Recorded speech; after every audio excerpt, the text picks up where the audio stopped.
Hello, and thank you for joining Urban Disrupt, your address for social innovation. When we think about high-end brand jewelry worn by celebrity, we often tend to think about glamour and Hollywood. However, how often do we think about what goes on behind the scene? Worn by A-list celebrity, Yvel brand is a unique company that mixes profit and social innovation. Hi, Isaac, and thank you for joining us today. This is very exciting. Thank you for inviting me. You and your wife, Orna, started the company in 1986. Tell us about the beginning of Yvel, humble beginning, to what it is today. Well, it was really a humble beginning. At that time, my wife and I were both unemployed, and we didn't know what to do. My wife knew how to string pearls, something I didn't know even what it meant. I totally fell in love with that. I gave her my only and last $2,000 that I had in my pocket, and we started to string pearls in her bedroom, moving to the balcony when we had our first employee.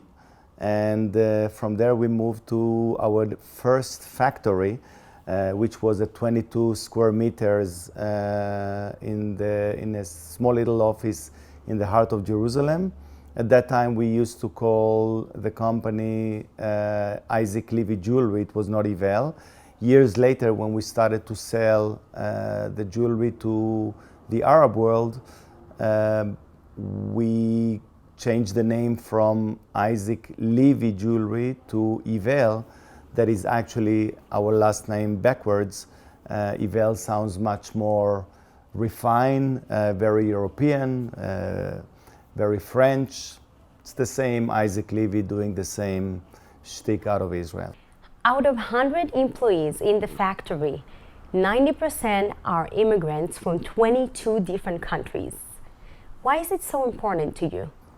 I was born in Argentina, in Buenos Aires, and when we immigrated from Argentina to Israel,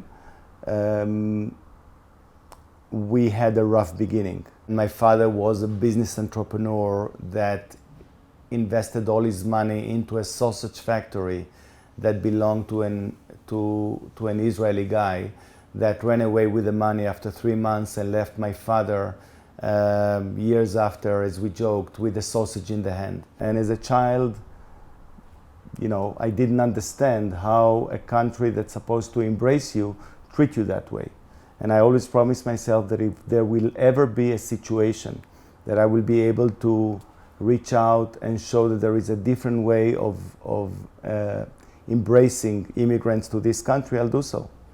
In the Israeli society, the most vulnerable community among the immigrants are the Ethiopians. And this is why we decided to start with the Ethiopian community, actually. And in 2010, you and Orna started the Visionaries School of Jewelry and Art. Tell us about the program and its uniqueness. My wife and I had dedicated a school to the Ethiopian community in order to teach them the skills to become goldsmiths, diamond setters, and model makers. We pay them a monthly stipend of about, I think, 12 or 1300 US dollars a month.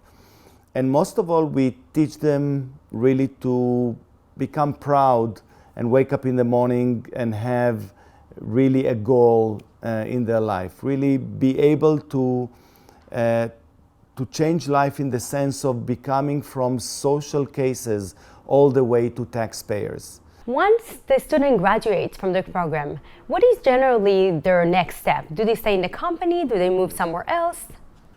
Well, one of the things that we promised the first year of the students was to provide them with a place to work after. Teaching them the skills of becoming jewelers is important, but providing them with jobs after is as important, maybe a little bit more important. Next to the school, we opened a factory for them. The factory also called Visionaries. And that in that factory, they design their own jewelry, they manufacture their own jewelry, and we at Yvel are helping them to sell it elsewhere around the world, also here, when the full 100% of the sales goes back to the school and the factory in order to maintain them, their salaries, and hopefully to grow their capacity. And recently, you actually expanded the Visionaries School and opened another school that caters towards other demographic. Can you expand about this expansion? About 6 months ago, we opened the second school and factory of Visionaries. We established the same idea of Visionaries in Nazareth. However, in Nazareth, what we are doing is we are dedicating this school and factory to the Muslims, the Christians, and the Jews of Nazareth and the Galilee. Beautiful. And do you have any future plan to expand your social activity? Well, the answer is yes. And if we will be able in the next 2 or 3 years to establish the school up north, our plans will be to go down south, looking to support there, again, a different society that will be the Bedouins of the Negev and the Israelis, the Israeli Jews who live also in the desert. Again, reaching out to a different crowd, trying to bring a better, stronger society, to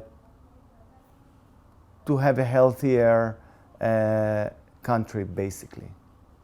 As a businessman and entrepreneur, what is the most important value that any entrepreneur should have out there? If you really want to be an entrepreneur, money should always be a tool and not a target in your life. What is really the goal in your mind? What do you really want to do? Do you really want to make more money, or do you really want to change this world? I wake up every morning thinking, how can I make this world a better world? Not for others, maybe, for myself. I want to create a better world for my life. I want to do it better for my children. I want to have a better society, a healthier society, a more secured society. Because I don't want to wake up one day and understand that I need a bodyguard in order to walk in the streets of Israel. I want to feel as secured as we all deserve to live in. The only way to be secured is to have a secured society.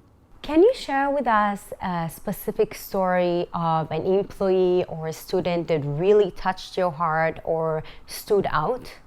I can tell you that maybe the most touching story for me was when we had the graduation of the first year. And we invited not only the graduates, the students, but we invited their families. And one of the kids, I think he was about 14 or 15 years old, after he saw the film about the school, came to me and said, "Oh, I recognize you. You're the man of this factory. I know you. I'm sure you know where the keys for the safe are. Give me the keys for the safe. Let me take some jewelry out. Give me some money."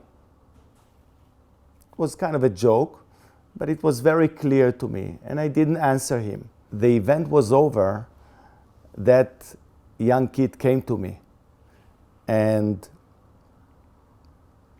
I'm even emotional now. And he told me that he didn't realize how much it changed the life of his mother, and he's so grateful. And for me, that meant everything, because it's not about changing my life. It's changing other people's life. And the fact that we are here every day successfully changing the lives of people, it means the world to me. Thank you again, Isaac, for joining us today. That has been so inspiring. And thank you for joining on Urban Disrupt. See you next time.